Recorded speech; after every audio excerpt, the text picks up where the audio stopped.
అనగనగా ఒక గ్రామం ఉండేది. ఆ గ్రామ సరిహద్దు ప్రాంతాలలో ఒక మేకల మంద నివాసం ఏర్పరుచుకొని జీవిస్తూ ఉండేవి.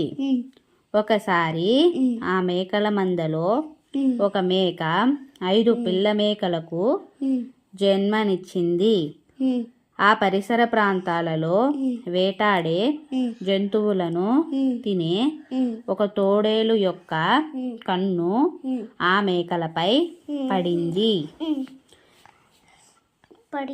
మేకల మందలో తల్లి మేక తన పిల్ల మేకలకు చాలా జాగ్రత్తగా పోషించి తన పిల్లలకు జాగ్రత్త చెప్పింది.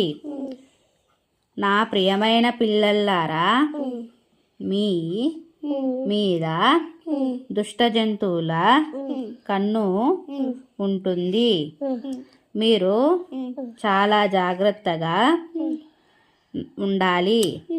నాకు దూరంగా మీరెప్పుడు మేయడానికి అడవిలోకి వెళ్ళకండి. మీరు కాస్త పెరిగి పెద్దయ్యాక ఒంటరిగా మేయడానికి వెళ్ళుదురు, కానీ ఇప్పుడు మాత్రం జాగ్రత్తగా ఉండండి.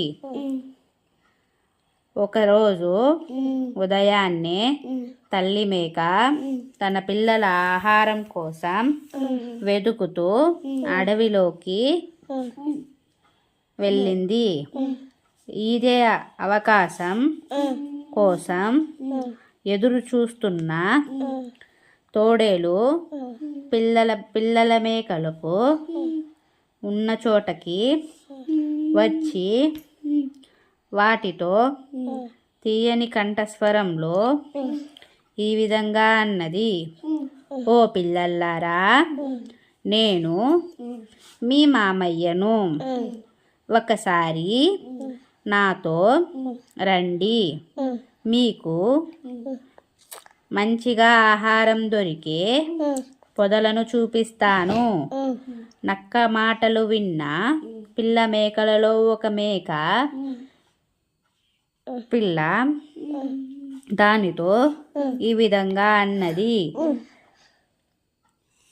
మీరెలాగా చెప్పగలరు? మీరు